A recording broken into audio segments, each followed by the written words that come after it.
बहुत शुक्रिया। बिस्मिल्लाहिर्रहमानिर्रहीम।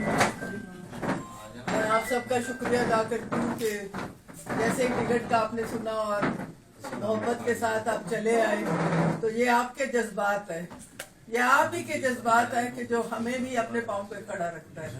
ये आप ही की मोहब्बत है, ये आप ही की मोहब्बत है कि हम भी मुस्लिम लीग का झंडा थामे, चाहे मुशर्रफ का दौर हो, चाहे बाजवा साहब का दौर हो, चाहे उस शख्स का नाम भी नहीं लेना चाहते जिसने बल्ला तो पकड़ा मगर बल्ले के आगे बढ़कर उसने मुल्क का नुकसान किया, उसका दौर हो, उसमें भी आप लोग हमारे साथ खड़े रहे और हम भी भरपूर कोशिश करते रहे। मैं मोहम्मद उमर साहब की बात सुन रही थी तो मुझे अपना वक्त याद आ गया कि जब यहाँ पे रेंगियार खान में आए तो मैं देखती थी चौधरी इकबाल साहब आते थे।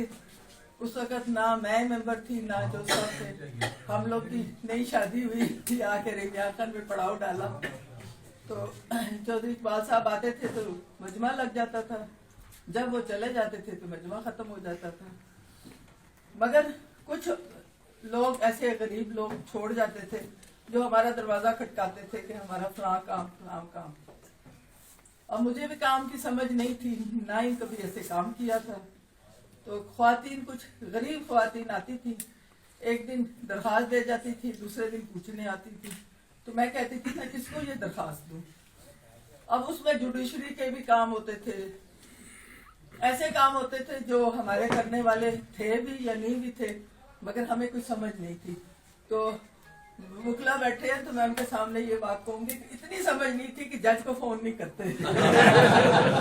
तो मैंने एक दिन एक जज को उठा के फोन किया, मैंने कहा ये माई आई है, इसकी बड़ी ज्यादती होगी और मेहरबानी करके उसकी बात सुने, उसका काम करें। मैंने कहा बीबी आपको पता है आप मुझे क्यों फोन कैसे करेंगे?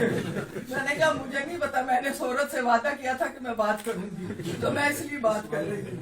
तो उस वक्त मैं ये सोचने लगी कि या अल्लाह, ये तो मैं तो चौधरी इकबाल साहब का इंतजार करती हूँ, फिर जाफर साहब ने मिलते इनका इंतजार करती हूँ, फिर इनको बजाती हूँ, ये कहते अच्छा बताएंगे, आगे से जवाब सवाल नहीं आता। तो फिर औरत आ जाती है मेरे पास, कहती है कि हमारा काम नहीं कराया।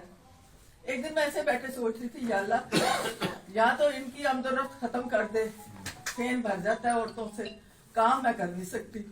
तो मैंने कहा या मुझे कोई ताकत ऐसी दे दे कि जिससे मैं खुद ही इसको जवाब दे दूं, ये काम हो जाए।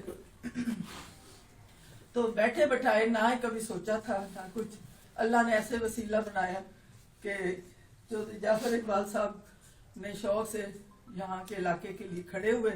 उस वक्त कोई पार्टी नहीं थी, टांगा निशान था, तो ये खड़े, टांगे में धोखा हो गया, वोट इनका जाफर इकबाल का जफर इकबाल को चला गया, हालांकि उसका जफर बड़ाइश था।